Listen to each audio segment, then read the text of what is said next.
Let's get into our news. Of course, the big news today, Hurricane Laura, right? Yeah, that's right. As we continue to follow Hurricane Laura this morning, part of the Arkansas storm team is down in Louisiana, keeping us updated. Yeah.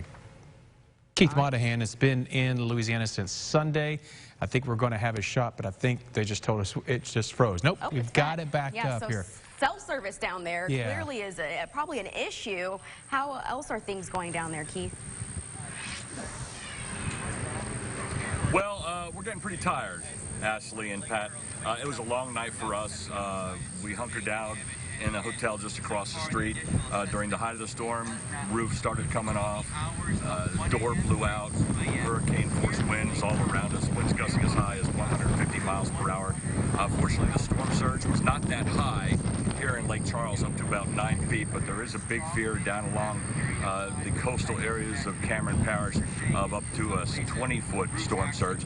Winds were the big issue here in Lake Charles. Take a look behind me. This is the La Quinta Inn right across the street from where we were staying. Structural failure of the overhang of part of the roof.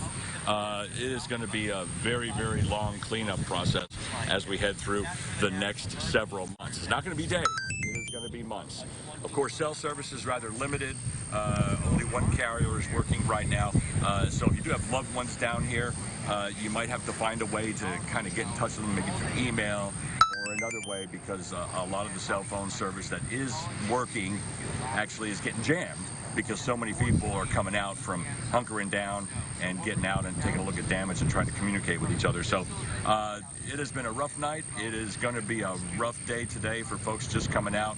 And it also is going to be a rough several weeks after extremely dangerous Hurricane Laura made landfall last night in Cameron, Louisiana, moving right up Louisiana 27 and right over Lake Charles during the night last night and earlier today. It's headed for you guys up in Arkansas. Yeah.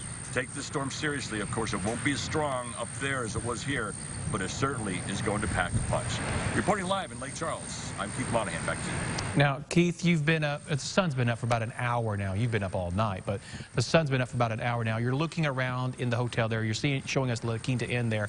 Do you know if the roads are clear enough so that as the day goes on, you're going to get to venture out and see what's left behind?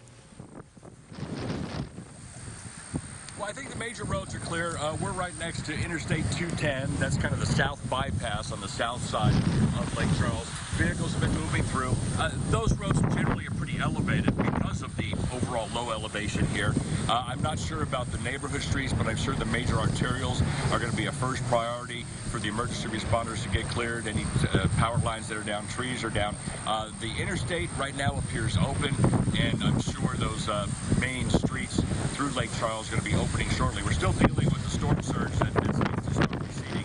That is going to be issue 2 as we head through the rest of the day today and into the night. Winds still gusting to tropical storm force, but thankfully the worst is over for Lake Charles. Back to you. Yeah, we can definitely hear that wind that Keith's in right now. We can. All right, and he gave us a warning that storm is coming. It's coming our way. This way. So, you know, it's not just the Gulf Coast that is there preparing for the storm. Crews right here in Arkansas have been checking off all the boxes, making sure they're also ready for the impact Laura could have here.